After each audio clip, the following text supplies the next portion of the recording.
Many Republicans and Democrats alike support changing in police training.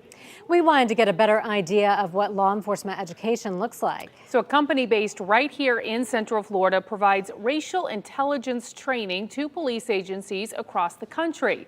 News 6 investigator Mike DeForest caught up with the owners. He joins us now here in studio. And Mike, their program focuses on the officers' emotions. That's right, Lisa. There was a time when law enforcement officers were told to hide their emotions, but by ignoring emotions from their jobs and in their personal lives, some experts believe it can create more tension between police and the public.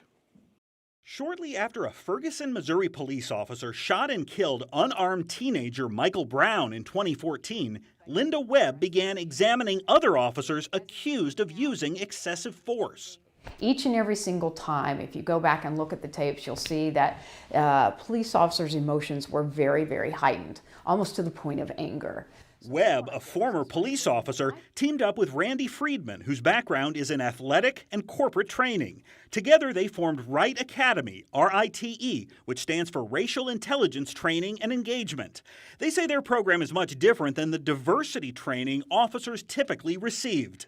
It was all about cultural diversity and why somebody does this because they're black and why somebody does this because they're white, and you have to respect that. And that's great, but it doesn't really get to the point of the emotions. We teach police officers to identify what pisses you off, what makes you mad. For Webb, that was alcohol intoxication. I came from a family of alcoholics, so as you can understand, I probably didn't handle alcoholics very well on the street. And there was a time where I had to arrest a drunk in a parking lot at a bar, and it was my third arrest that day because it was Super Bowl day. And I used a little bit more force than necessary, physical force, when I had him on the ground.